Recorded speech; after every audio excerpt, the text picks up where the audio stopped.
Okay, so welcome to Working for Fulfillment.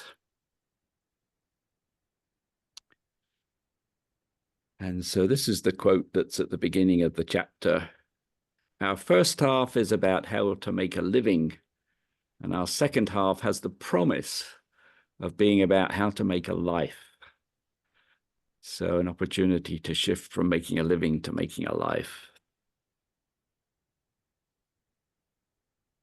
So we're going to cover, these are the sort of the main themes that are in the chapters. Not everything, as always, there's a lot in the chapters. So pick out some of the highlights. So we're just a reminder of Someday Island and Sam Horn's story. I'll talk a little bit about money or meaning, which is that sort of shift from working for a living to working for fulfillment. And this philosophy of encore careers. And this is where there's some overlap with working for a living, because encore careers can be, we're still working for a living, but maybe we're shifting towards working for fulfillment at the same time. And the opportunity, again, overlapping a little bit with the last session, entrepreneurial ventures, social entrepreneurial, social entrepreneurship, and then the whole idea of mindful volunteering. So we're going to cover those few themes in the next few minutes or so. So yeah, Someday Island. This is a book from Sam Horn, and she shares the story of her dad. And he had a dream of visiting all the national parks when he retired. So he was director of vocational agricultural education for the state of California, spent 5 or 6 days a week driving hundreds of miles to high schools and country fairs to advise students on their projects.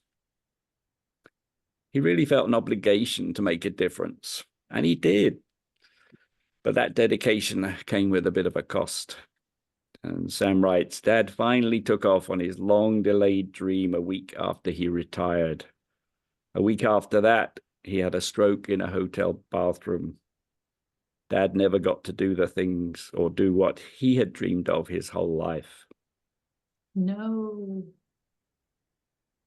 Unfortunately, this is not an uncommon story. I mean, I even remember my first job. There was someone there who was ready to retire, and exactly the same thing happened. He only got into retirement by a week or so and was gone. So Sam Horn's message is very much about don't delay, start today. So it's a good reminder of getting off Someday Island, because we often do, someday I'll do this and someday I'll do that. But then maybe someday won't come. So it is something to be very sort of mindful of, that we can't put things off forever. It's not good. So planning ahead is good, but doing it is even better. So don't delay, start today is the message from Sam Horn. So this idea of money or meaning, and for me, this is in some ways working because we want to, not because we have to. And, early parts of our career, we have to work, we have to pay the bills. And that can continue, way through our lives, or it may become easier depending on our circumstances. But being able to work because we want to, because there's some meaning in the role, in the work we're doing, is such a valuable transition. And another way of looking at it is freedom from work, moving to freedom to work. So do we have the freedom to work, to choose our work, rather than wishing we were out of the workplace? So moving from freedom from work to freedom to work. And then the opportunities for encore careers. And often these encore careers are really helping others. It's shifting from maybe a corporate world into a more helping others career. There's lots of examples of those. These entrepreneurial ventures, being an entrepreneur, maybe with less of a focus on making money. Sometimes that's important, but yeah, we can take the opportunity to be entrepreneurs. And this whole idea of volunteering, really, we'll come back to that a little bit later on. And then this quote from Robert Frost is actually from a much longer poem, Two Tramps in Mud Time. And if you're looking for the whole poem, you'll find it on the internet. Two Tramps in Mud Time. It's an interesting, beautiful poem, in fact. But he says, my object in living is to unite my avocation and my vocation as my two eyes make one in sight. And what he means by that is combining your avocation, your personal purpose, what you really want to do, with your vocation, what you're paid to do. And for me, that's really a worthwhile objective of uniting. And I love the phrase, and I love the poem. The whole poem is good, and you'll find it. And in fact, if you go on YouTube and look for it, Robert Frost actually speaks the poem, so you can find it there.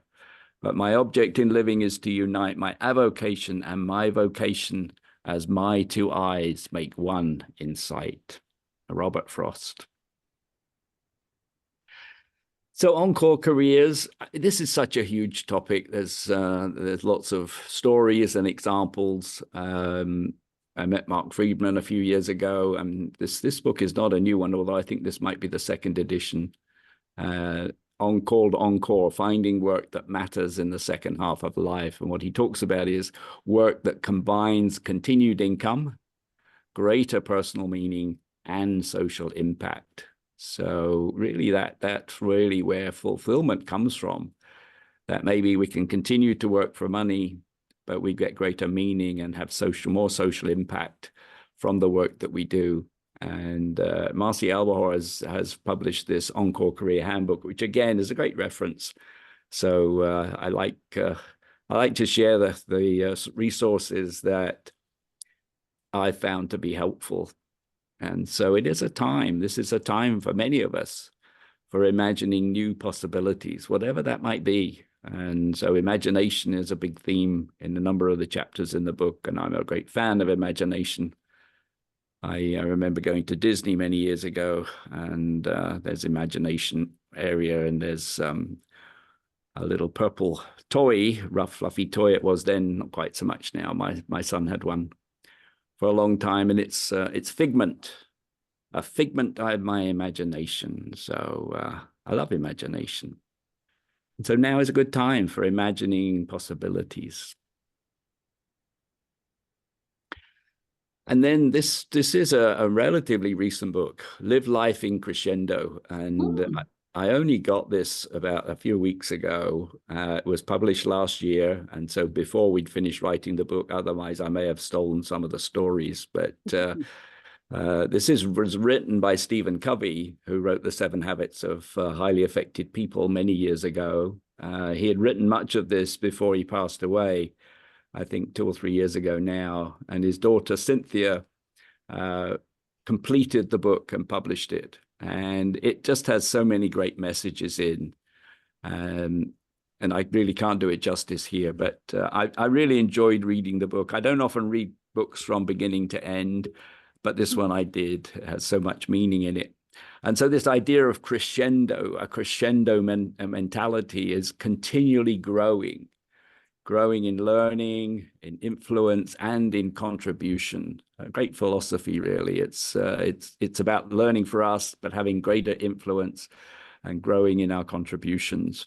And they talk about contribution, not accumulation.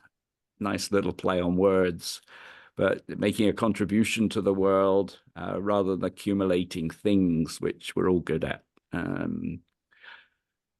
So that's a nice way of thinking about it. How do we contribute rather than accumulate? And doing something outside of yourself. We have to do some things for ourselves. We have to take care of ourselves. But much of fulfillment comes from helping others, or doing something outside of yourself and helping others. So great message. And then they talk about living in crescendo rather than diminuendo, which these words come from in music. If you're into music, We get these in particular musical movements. So, crescendo, we've all experienced those musical crescendos where the sound just builds and builds and builds to a wonderful crescendo. But there are others where the sound then it declines. And so living life in crescendo is such a, I don't know, it just always feels very positive to me. And this is one of the principles that comes through in the book, and there are quite a few of them. And it's on the front cover, but your most important work is still ahead of you. And I think that's a great reminder. It's often we think, well, I've done what I can do. But when I listened to Joanna Macy the other day, who's done some wonderful work in terms of hope. She wrote the book Active Hope. And she's been a wonderful teacher. And she's now 95, I think. And she's someone who has this philosophy. She's still got more to do, even at 95. She's not stopping. And I like this philosophy. Your most important work is still ahead of you.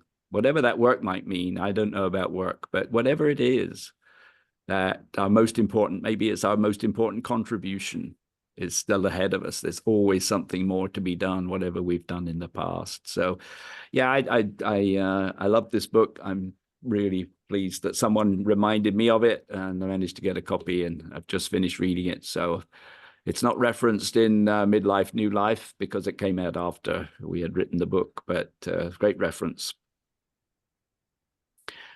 Okay, so entrepreneurial ventures, we covered this a little bit last time, but here this is perhaps doing more of what you want to do. So doing what you can do. I think that's important. We get to this stage of life and we have developed skills. We already had some talents, but some of those have been developed. So doing what you can do, not necessarily taking on entrepreneurial ventures with requiring new skills, but doing what you can do, and then making money and making a difference. So being an entrepreneur allows us, yes, to make money, but also make a difference. So very important. And then the idea of social entrepreneurship, really being mission driven, again, making a contribution, maybe philanthropic causes, this whole philosophy of giving back. So there's plenty of ideas, I think, of entrepreneurial ideas, entrepreneurial ventures.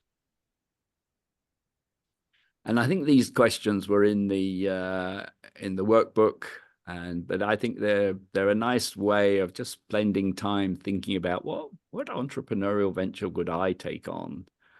So this idea of you had $1 million or maybe euros or pounds or whatever to invest, in what type of business venture would you invest? And if you were to produce a documentary film, what would it be about? There's so much fertile ground there. And then just more practically, what problems or issues in your local community interest you? And if you could attend a conference on any subject, what would it be? There are conferences everywhere, and conferences could be things like retreats or gatherings in any way. But what would it be? What would you join? So these are great reflective questions as we think about entrepreneuring. And then volunteering, which, again, huge area of volunteering. I know many of us volunteer in many different ways throughout our lives. There's so much opportunity to contribute. Volunteering either on boards or volunteering to help youth, helping everybody.